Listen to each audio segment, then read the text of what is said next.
Bonjour tout le monde. Dans mon préambule du tuto sur la mise à jour du firmware d'un oscilloscope Rode-Schwartz, j'avais évoqué le passage d'un ancien monde tout analogique à un nouveau monde numérique dominé par le software et ses bugs. Mais l'un des avantages de cette numérisation est que l'information peut être stockée et transférée sans dégradation. Et cela ouvre un champ d'application gigantesque, les réseaux. Nous le vivons tous les jours, tout tend à être interconnecté. Les ordinateurs, bien sûr, les téléphones, les montres, les voitures, etc. La liste s'allonge tous les jours. Alors, pourquoi ne pas aussi interconnecter nos oscilloscopes avec nos ordinateurs et les équipements du labo, comme les alimes, les générateurs, les multimètres, etc. C'est ce que je vous propose de commencer à faire dans ce tuto. Allez, vous venez, on y va.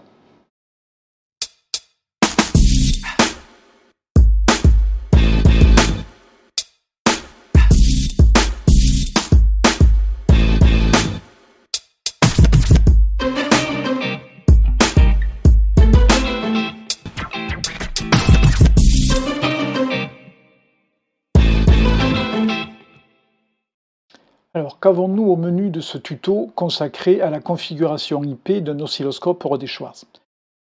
Deux grandes parties. Premièrement, la configuration IP, celle qui se déroule sur l'oscilloscope. On verra l'organisation de la page qui permet cette configuration. C'est une page un peu tortueuse. Ensuite, on comparera les différentes méthodes pour obtenir cette configuration manuelle, configuration DHCP, configuration DHCP+, un peu de configuration côté du serveur DHCP, et enfin on abordera la sécurité. Dans la deuxième partie, on regardera à quoi cette connexion nous donne accès, la page d'accueil de l'oscilloscope, et on fera le tour d'horizon des fonctionnalités. Alors ces fonctionnalités seront abordées dans d'autres tutos. En premier lieu, la copie d'écran et la prise de contrôle à distance. Dans un autre tuto, les échanges de données entre le scope et un ordinateur. Et enfin, dans un troisième tuto, on verra la couche protocolaire VXI, SCPI, VISA, qui permet de faire du contrôle d'équipement via le réseau. Voilà, allez, on commence. Donc, première partie, la configuration IP sur l'oscilloscope. Alors la première fois, vous êtes obligé de faire cette configuration-là sur l'oscilloscope et pas à distance, comme je vais vous le montrer ici, avec un oscilloscope déjà configuré. Donc face à l'oscilloscope, soit vous utilisez une souris branchée sur le port USB de la face avant, soit vous utilisez l'écran tactile, à votre convenance. Donc sur le menu Rode-Schwartz, en bas à droite, on clique et on a en bas Setup. À l'intérieur du sous-menu Setup, nous avons Interface. Alors ici, l'oscilloscope est déjà configuré pour un accès via Ethernet. On peut aussi le configurer pour un accès via USB, mais c'est l'un ou l'autre, pas les deux. Donc ici, il est déjà en Ethernet, je le garde. À noter que l'on parle bien des connexions réseau Ethernet, pas de Wi-Fi, hein. Donc câblé. Donc on clique sur Paramètres. Et on a cette fameuse page assez bizarre, un peu tout est mélangé, tous les niveaux sont mélangés, donc on va essayer de trier tout ça. Je vais utiliser l'annotation intégrée à l'oscilloscope. Donc premier niveau, c'est la partie Ethernet, la couche la plus basse. Alors ce qui correspond à Ethernet ici, c'est le link, le transfert, la vitesse à laquelle le transfert a lieu, et l'adresse MAC. Donc ça, c'est le niveau le plus bas auquel on a accès. Ensuite, on a la partie IP. Donc la partie IP, c'est cette partie ici. Autre partie ensuite, alors dans la partie IP, on rentre en détail sur toutes ces valeurs. Troisième partie, c'est la partie application, que je vais colorer en blanc. Donc les applications, c'est C2 et ici. Donc vous voyez, il y en a un peu partout. Et enfin, on a quelque chose qui concerne l'authentification et l'identification, donc qui est en bas ici le hostname. On le retrouvera un peu dans la configuration IP, le DHCP. Et ici le password, on en reparlera dans la partie sécurité. Voilà. Et ici, vous avez le status qui vous dit, quand vous le voyez, la connexion s'établir, les différentes étapes. Donc ici, c'est l'étape finale. Il a été configuré via DHCP et il a bien reçu une adresse IP. Donc voilà pour les différentes parties. Quand vous aurez configuré ça, il n'y a rien dans cette fenêtre qui permette, hop, je suis toujours en annotation, il n'y a rien dans cette fenêtre qui permette de sauver ce que l'on a fait. On est obligé de cliquer en dehors de la fenêtre dans Save. Alors je ne le fais pas parce que sinon il va redemander une adresse IP, etc. Et je vais perdre la connexion. Et après que vous aurez fait Save, la fenêtre ne se fermera pas. Vous aurez besoin de cliquer sur Back. Donc j'efface les annotations. Alors rentrons un peu dans le détail. Ici, au niveau Ethernet, le seul choix que l'on a, c'est de savoir comment on veut négocier la communication physique. Généralement, on le laisse en automatique et le scope négocie ça avec l'équipement auquel il est connecté. Un switch, un routeur, une box, ça dépend de votre réseau. Il n'y a pas de raison, en principe, de mettre autre chose que auto. Sauf quand l'auto-négociation se passe mal, et à ce moment-là, c'est à vous de fixer, généralement des deux côtés, quelle est la configuration physique que vous voulez. Donc ici, la négociation a donné comme résultat 1 gigabit full duplex. Il n'est absolument pas nécessaire d'avoir 1 giga pour que ça marche. Sur un réseau 10 mégabits, ça doit marcher. Et sur un réseau 100 mégabits, ça marche sans problème. On en parlera tout à l'heure du débit que cela consomme. Si jamais tout se passe bien, vous allez avoir le link qui va passer à Yes, ici. L'autre partie, au niveau Ethernet, c'est l'adresse MAC. Cette adresse est propre à chaque équipement. Il y a une partie de ce code qui dépend du constructeur, une partie qui dépend de cet oscilloscope en particulier. Donc c'est une identification unique. Et on pourra s'en servir dans la configuration du serveur DHCP.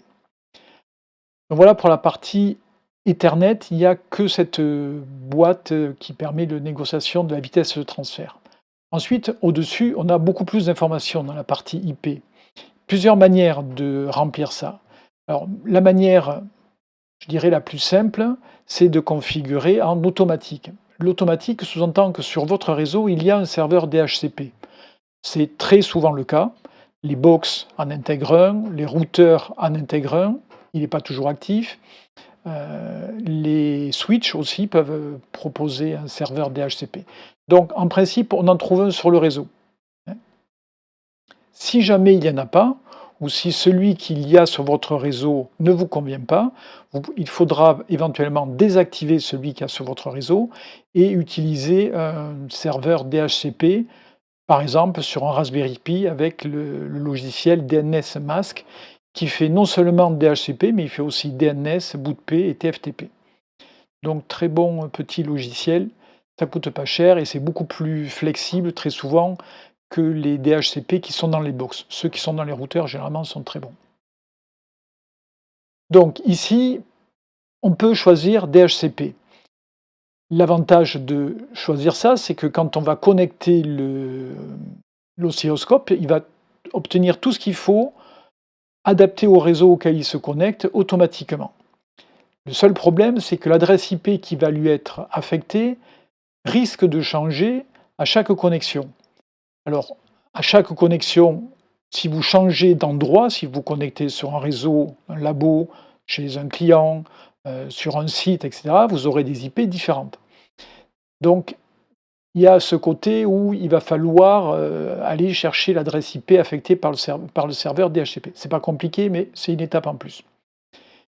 L'autre méthode, c'est de configurer d'utiliser le serveur DHCP pour vous affecter toutes ces informations, mais d'aller configurer côté serveur DHCP un petit truc qui va dire au serveur DHCP, quand tu verras une demande de configuration venir d'un équipement qui a cette adresse MAC, et vous recopiez cette valeur-là, alors tu lui affectes telle adresse IP. Et comme ça, quand vous vous connecterez sur ce réseau où il y a ce serveur DHCP configuré de cette manière, vous obtiendrez toujours la même adresse IP. C'est beaucoup plus pratique, ça vous permettra de mettre cette adresse IP en bookmark par exemple. L'autre solution, c'est la configuration manuelle. C'est-à-dire, c'est vous qui mettez toutes ces informations-là. L'adresse IP, le masque de sous-réseau, l'adresse du routeur et l'adresse du serveur DNS. Donc, si vous avez la maîtrise de votre réseau, vous connaissez le plan d'adressage et votre scope reste toujours connecté sur ce réseau, la configuration manuelle est très bien, elle ne dépend de rien d'autre, elle ne dépend pas d'un serveur DHCP. Si votre scope est mobile, le serveur DHCP simple, c'est bien. Si vous êtes sur un réseau sur lequel vous pouvez gérer le serveur DHCP, alors pourquoi pas aller le configurer pour qu'il réponde toujours avec la même configuration quand il voit une demande venant de votre oscilloscope. Voilà. Donc en principe, DHCP, c'est le plus flexible. Alors ici, on est en serveur DHCP et il m'a attribué 192.168.1.12 et ces valeurs-là. Voilà. Si jamais je ne voulais pas utiliser le DHCP, ben je choisissais ici manuel et c'était à moi de rentrer ces valeurs en devant respecter la configuration du réseau auquel je me connecte. C'est-à-dire si je me connecte à un réseau qui est 192.168.50, ben il faudra qu'ici je mette 50. Si le netmask n'est pas 3 fois 255, s'il y a une valeur ici, il faudra que je mette la valeur si ce n'est pas toute une classe C qui est affectée. Voilà, donc c'est demande un peu plus de connaissances réseau si on veut faire du manuel. Donc voilà pour cette partie configuration IP.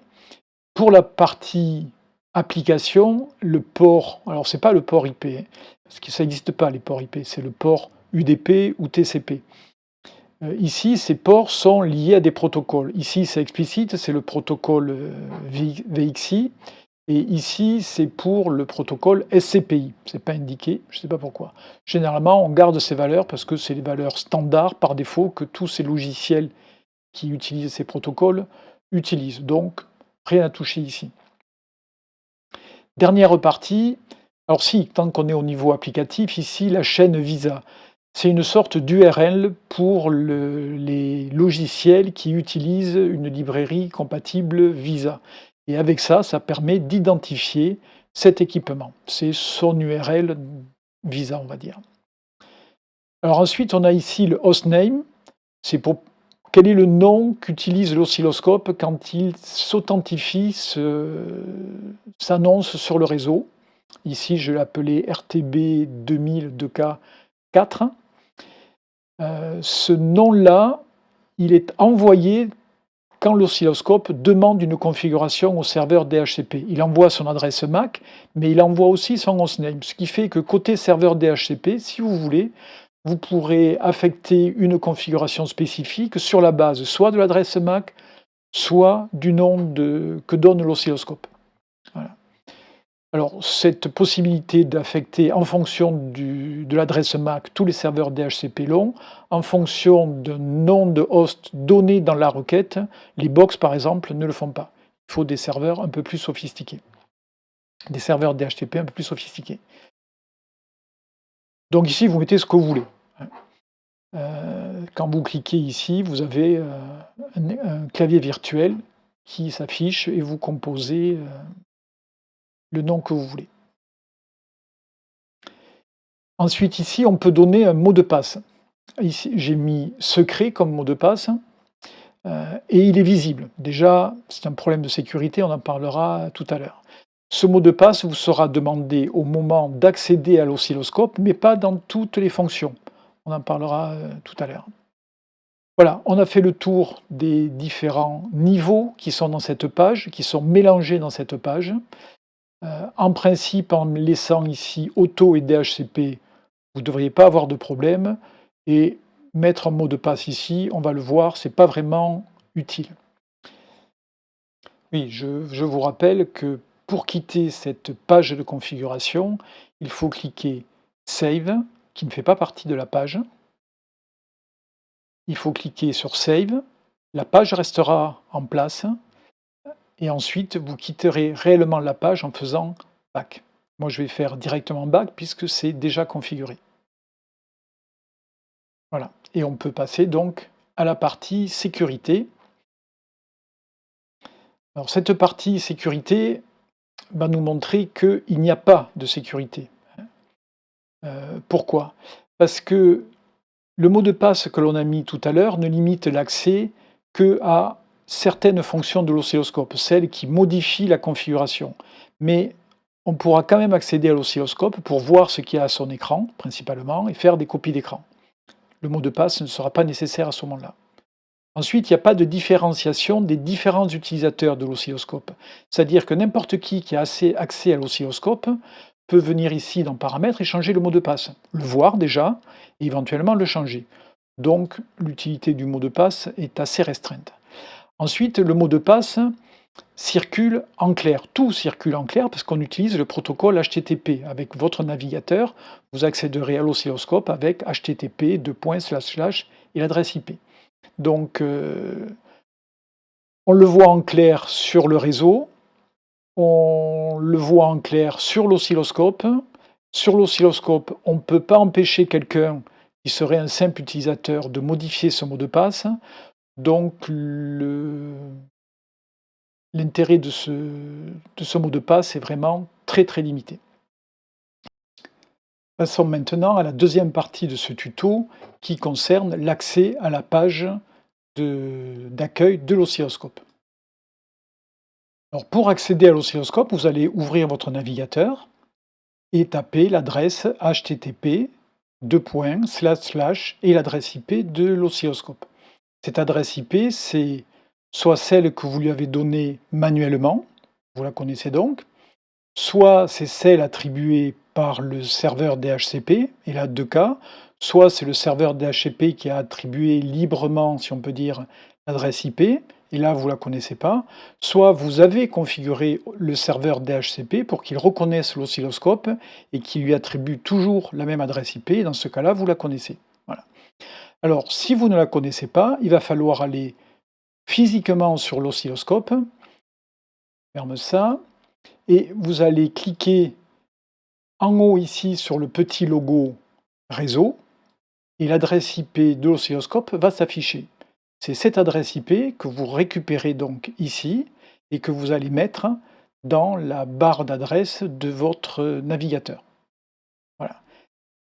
C'est pour ça que je vous conseille de mettre du DHCP et de configurer le DHCP avec qu'il reconnaisse votre oscilloscope, comme ça vous avez la flexibilité du DHCP et quand il est sur votre réseau où vous avez configuré votre serveur DHCP, il a une adresse stable.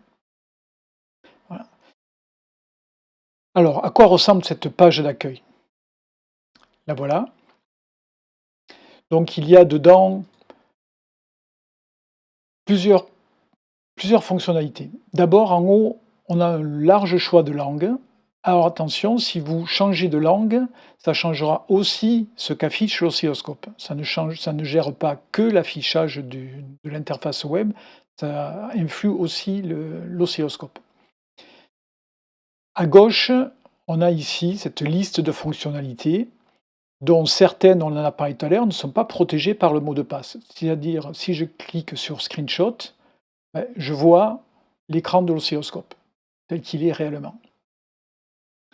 Par contre, si je clique sur Network Setting et que je fais un Submit, il faut que je rentre un mot de passe, ici. Bon, c'est fort heureux. Par exemple, le Remote Front Panel, là aussi, je dois rentrer un mot de passe.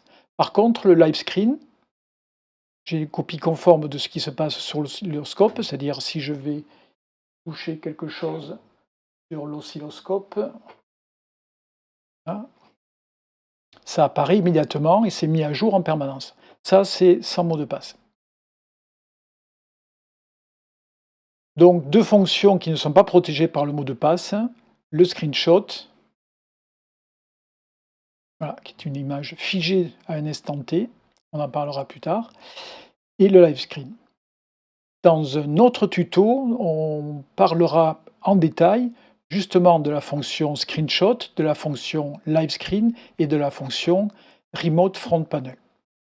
Alors juste un petit truc avant de terminer ce tuto, c'est ici là le device identification.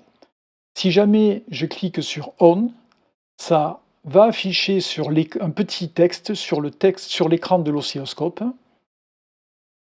Donc je dois rentrer le mot de passe. Vous le savez, c'est secret. Et j'ai ce texte qui apparaît dessus, Device Identification.